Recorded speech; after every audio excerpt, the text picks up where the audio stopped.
वेदों तथा श्रीमद् भगवद गीता का प्रचार करने वाले हमारे चैनल सनातन धर्म ज्ञान गंगा में आप सभी का स्वागत है।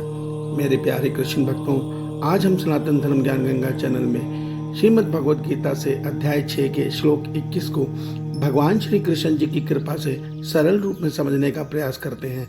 जय श्री कृष्णा। मेरे प्यारे कृष्ण भक्तों, श्रीमद् भगवद गीता के अध्याय 6 के श्लोक 21 में भगवान श्री कृष्ण जी अर्जुन के माध्यम से हम संसार के मनुष्यों को यह सत्य बता रहे हैं कि इंद्रियों से अतीत केवल शुद्ध हुई सूक्ष्म बुद्धि के द्वारा ग्रहण करने योग्य जो अनंत आनंद है, जिसको जिस अवस्था में ध्यान योगी अनुभव करता है और उसी अवस्था में स्थित वह योगी परमात्मा के स्वरूप से कभी विचलित नहीं होता। मेरे प्यारे कृष्ण भक्तों, आइए आज के श्लोक को हम लोग भगवान श्री कृष्ण जी की कृपा से सरल रूप में समझने का प्रयास करते हैं। जय श्री कृष्णा। मेरे प्यारे कृष्ण भक्तों, श्रीमद् भगवद गीता के अध्याय 6 के श्लोक 19, 20 और 21 में भगवान श्री कृष्ण जी ने हमें उन ध्यान योगियों के विषय में बताया है जिन्होंने अपने मन को, बुद्धि को संसार से पूरी तरह से विरक्त करके ध्यान योग की साधना के द्वारा परमात्मा में स्थिर कर लिया है। ऐसे मनुष्य को किस प्रकार का परमानंद अनुभव होता है, उसका क्या अनुभव होता है, भगवान हमें यही सत्य बता रहे हैं। आज के श्लोक में भगवान कहते हैं, जो परमानंद इंद्रियों से परे है वह परमानंद सूक्ष्म बुद्धि के द्वारा ग्रहण किया करने योग्य है। सूक्ष्म बुद्धि का अर्थ होता है कि जब मनुष्य अपने मन बुद्धि को संसार के हर विचार से मुक्त करके केवल आत्मा में स्थिर कर लेता है, फिर मन और आत्मा से वो अपने परमात्मा में स्थिर हो जाता है। इसी को बोलते हैं सूक्ष्म बुद्धि द्वारा ग्रहण करना। और भगवान कहते हैं उस अवस्था में उस मनुष्य को अलौकिक परमानंद का अनुभव होता है और उस परमानंद से वो मनुष्य कभी विचलित नहीं होता, बल्कि उस अवस्था में जाकर वो समाधि अवस्था में संसार को भूल जाता है और उस परमानंद में उस अवस्था को पाता है जिसको हम इंद्रियों से, अपनी बुद्धि से बखान नहीं कर सकते, जिसको हम अपने श्रीमुख से बोल नहीं सकते, क्योंकि वो परमानंद बताने योग्य है नहीं। वो तो एक अलौकिक एहसास है जिसको जब हम आत्मा में और मन में पाते हैं तो मन में और हमारा नाच उठता है, हमारे सारे रोए खड़े हो जाते हैं, हमारी आंखों से प्रेम अश्रु बहने लग जाते हैं, हम परमात्मा से एकाकार होके आनंद के हंस बन जाते हैं, आनंद के सरोवर में तैरते हुए इस संसार के हर दुख को, हर सुख को भूल जाते हैं और अपने परमात्मा के परमानंद में खो जाते हैं। भगवान कहते हैं कि एक सत्य समझो मेरे प्यारे मनुष्यों, कि इस संसार को मैंने रचा है। तुम इस संसार के छोटे छोटे सुखों में सुख ढूंढते फिर रहे हो।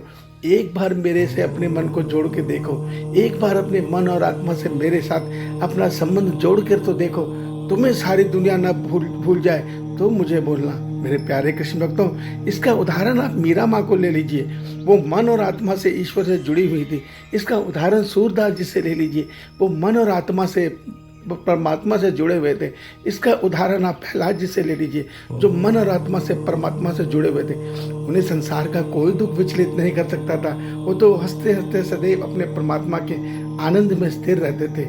ये अवस्था प्राणी मात्र पा सकता है, पर इसके लिए हमें पहले अपने मन को संसार के मोह माया से विरक्त करना है। कोई बच्चों का खेल नहीं है कि हम सोचने मात्र से ये कर देंगे। ये हमारे संकल्प से, ये हमारे सोचने मात्र से कभी नहीं हो सकता। जिस प्रकार एक घड़े को पकाने के लिए एक भट्टी में एक कड़ी आग में तपाना पड़ता है, जिस प्रकार सोने को शुद्ध करने के लिए एक आग भरी भट्टी में जलाना पड़ता है, ठीक इसी प्रकार भगवान कहते हैं इस मन को, बुद्धि को संसार से के मोह माया से मुक्त करने के लिए कर्म योग की साधना द्वारा शुद्ध सकता है। कर्म योग की वो साधना है जब मनुष्य अपने शरीर का, अपने परिवार का स्वार्थ त्याग के इस शरीर से केवल परमात्मा के संसार की सेवा, समस्त संसार को परमात्मा मैं रूप में देखकर करता है और मन से सदैव अपने ईश्वर का चिंतन करता है। जब इस प्रकार निष्काम कर्म योग को मनुष्य सिद्ध कर लेता है, तब भगवान कहते हैं वो अपने मन और आत्मा से आत्मा में स्थिर हो जाता है। उस अवस्था में पहुंचकर फिर हमें ध्यान योग करना है। क्यों?